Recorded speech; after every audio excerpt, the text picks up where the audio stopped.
প্রিয় দর্শক, আসসালামু আলাইকুম। ভূমির পরিমাপ পদ্ধতি বিভিন্ন দেশে বিভিন্ন রকম হয়ে থাকে।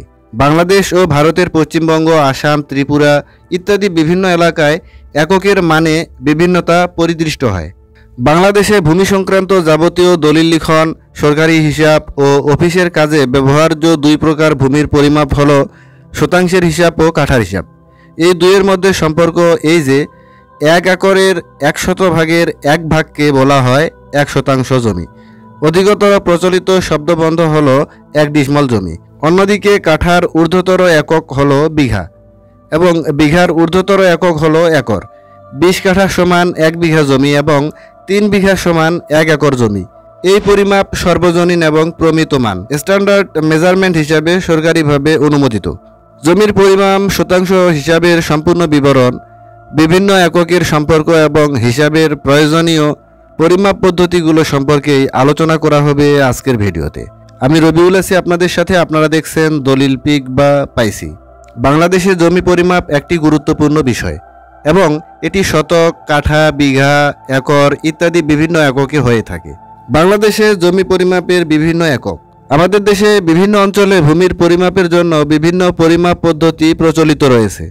অঞ্চলভেদে এই পরিমাপ পদ্ধতিগুলোর ব্যবহার হয়, তবে সরকারিভাবে ভূমির পরিমাপ একক এবং শতক পদ্ধতিতে করা হয়, যা সারা দেশে সমান।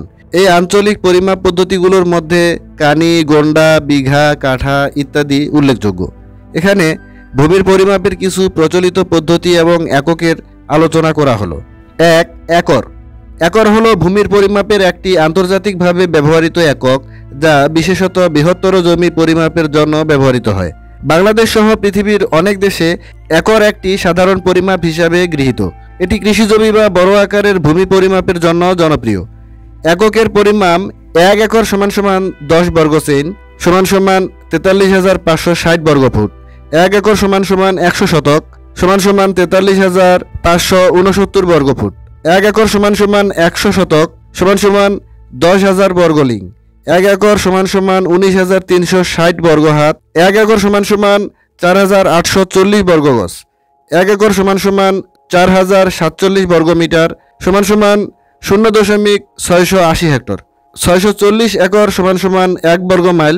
1 একর সমান সমান 3 বিঘা 800 টাক। 1 একর সমান সমান 60.5 কাঠা।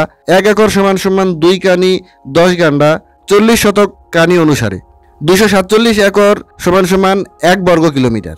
একর সাধারণত বড় জমির পরিমাপের জন্য ব্যবহৃত হয়, বিশেষত কৃষি জমি, খামার বা বড় আউটডোর প্রকল্পের জন্য, এবং এটি বাংলাদেশে গ্রামীণ এলাকায় এবং কিছু শহরের বাইরের ভূমি পরিমাপে ব্যবহৃত হয়। কাঠা। কাঠা একটি আঞ্চলিক ভূমি পরিমাপের একক, যা বাংলাদেশে বিশেষত শহরে বা গ্রামীণ এলাকায় ব্যবহৃত হয়। কাঠা সাধারণত ছোট বা মাঝারি আকারের জমি পরিমাপের জন্য ব্যবহৃত হয় এবং এর পরিমাপ অঞ্চলভেদে কিছুটা ভিন্ন হতে পারে। 1 কাঠা সমান সমান 720 বর্গ ফুট সমান সমান 80 বর্গ গজ। 1 কাঠা সমান সমান 66.89 বর্গ মিটার। 1 কাঠা সমান সমান 1.65 শতাংশ। 1 কাঠা সমান সমান 1600 টাক। 1 কাঠা সমান সমান 320 বর্গ হাত। 20 কাঠা সমান সমান 1 বিঘা। 60 কাঠা সমান সমান 1 একর। 2. কানি।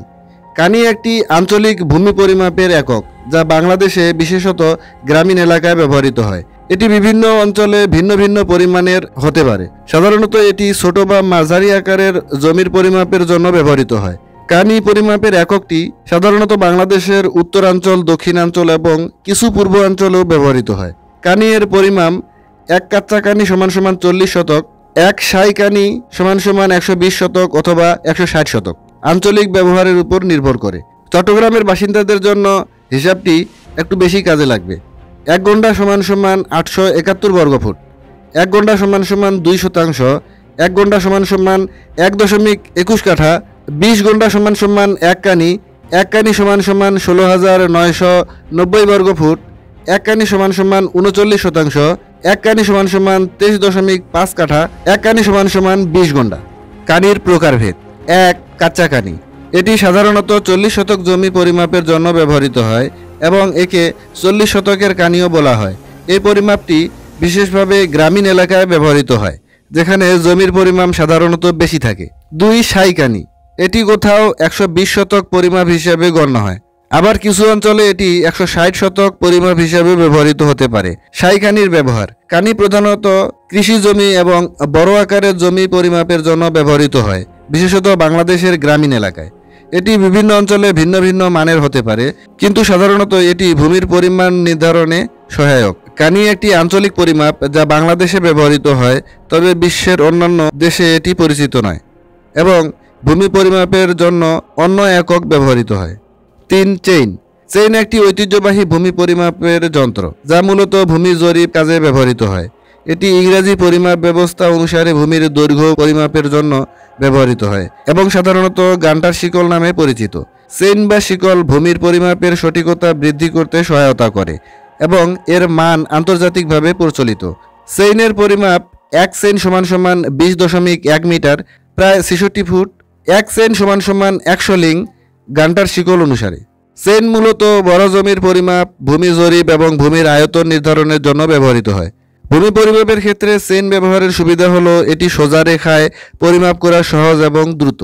চেইন সাধারণত পশ্চিমা দেশগুলিতে ভূমি জরিপের জন্য ব্যবহৃত হয় এবং এটি আন্তর্জাতিক পরিমাপের একটি মানক সরঞ্জাম। ফিতা একটি নমনীয় পরিমাপের যন্ত্র যা সাধারণত ছোট বা মাঝারি আকারের জমি পরিমাপের জন্য ব্যবহৃত হয়। এটি যে কোনো নমনীয় উপাদান দিয়ে তৈরি হতে পারে, যেমন কাপড়, তুলা, প্লাস্টিক, এবং এর মাধ্যমে দূরত্ব, দৈর্ঘ্য বা আয়তন পরিমাপ করা যায়। ফিতা মূলত ফ্লেক্সিবল এবং প্রতিস্থাপনযোগ্য হওয়ায় এটি অনেক ধরনের ভূমি পরিমাপের কাজের জন্য উপযোগী। ফিতা সাধারণত মিটার বা ফুটে পরিমাপ করে। এক ফিতা = 10 মিটার, 15 মিটার, 30 মিটার। পরিমাপের দৈর্ঘ্য পরিবর্তিত হতে পারে ফিতা অনুযায়ী। ফিতা সাধারণত ছোট এবং মধ্যম আকারের জমি পরিমাপের জন্য ব্যবহার করা হয়, যেখানে বড় পরিমাপের জন্য চেইন বা গান্টার শিকল ব্যবহার করা হয়। এটি স্থিতিস্থাপক এবং নমনীয় হওয়ায় উঁচু নিচু বাঁকা জমির ক্ষেত্রেও ব্যবহার করা যায়। অফিসিয়াল ভূমি জরিপের ক্ষেত্রে ফিতা সাধারণত সঠিক মাপ বের করার জন্য ব্যবহৃত হয়। ফিতা পৃথিবীর বিভিন্ন দেশে ভূমি পরিমাপের জন্য ব্যবহৃত হয়, বিশেষত যেখানে ছোট জমি বা নির্মাণ প্রকল্পের জন্য প্রয়োজন। গান্টার শিকল একটি ভূমি পরিমাপের যন্ত্র যা ফরাসি বিজ্ঞানী এডমন্ড গান্টার 1920 সালে আবিষ্কার করেছিলেন। এটি মূলত ভূমির পরিমাপের জন্য ব্যবহৃত হয় এবং ভূমি জরিপ কাজের জন্য এটি ঐতিহ্যবাহী সরঞ্জাম। গান্টার শিকল তার আবিষ্কারের পর থেকে বিশ্বের বিভিন্ন অঞ্চলে জমি পরিমাপের জন্য ব্যবহৃত হয়ে আসছে। গান্টার শিকলের পরিমাপ। গান্টার শিকল = 20.31 মিটার, প্রায় 66 ফুট। গান্টার শিকল = 100 লিং। একটি গান্টার শিকলকে 100 ভাগে ভাগ করা হয় এবং প্রতিটি ভাগকে লিং বা জরিপ বা কড়ি বলা হয়। 1 লিং = 7.92 ইঞ্চি, প্রায় 20.1 সেন্টিমিটার। গান্টার শিকল মূলত ভূমি পরিমাপের জন্য ব্যবহার হয় এবং একে বিভিন্ন জায়গায় জমির পরিমাপ নির্ধারণের জন্য ব্যবহার করা যায়। এটি সাধারণত জমির আয়তন পরিমাপের জন্য ব্যবহার হয়ে থাকে এবং একে একরে, শতকে বা অন্যান্য ভূমি পরিমাপের সাথে সম্পর্কিত হিসাব করা হয়। গান্টার শিকলের বিভাজন। 10 লিং পরপর নসফুলি স্থাপন করা হয়। 20 লিং পরপর 158.4 ইঞ্চি এবং 30 লিং পরপর 237.3 ইঞ্চি স্থাপিত হয়। 50 লিং পরপর 396.0 ইঞ্চি স্থাপন করা হয় এবং 80 লিং বা 1760 গজ পরপর স্থাপিত হয় মাইলস্টোন।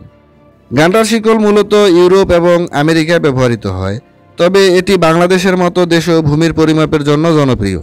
গান্টার শিকল দ্বারা ভূমির পরিমাপ পদ্ধতি সঠিকভাবে সম্পন্ন করা যায়, বিশেষ করে বড় জমি বা কৃষি জমির পরিমাপের জন্য এটি অত্যন্ত কার্যকর। জমি পরিমাপের সূত্র। প্রথমে জমিখণ্ডের দৈর্ঘ্য ও প্রস্থ কত ফুট তা বের করুন। জমির চারপাশের মাপ সমান না হলে দৈর্ঘ্য ও প্রস্থের গড় বের করুন। এরপর দৈর্ঘ্যের সাথে প্রস্থের গুণফলকে 435.6 দ্বারা ভাগ করুন। এতে যা বের হবে সেটি জমির পরিমাপ শতাংশে। আজকের ভিডিওটি কেমন লাগলো কমেন্ট করে জানাতে ভুলবেন না। ভিডিও ভালো লাগলে দলিল পাইসি পরিবারে যুক্ত হয়েই সাথে থাকতে পারেন।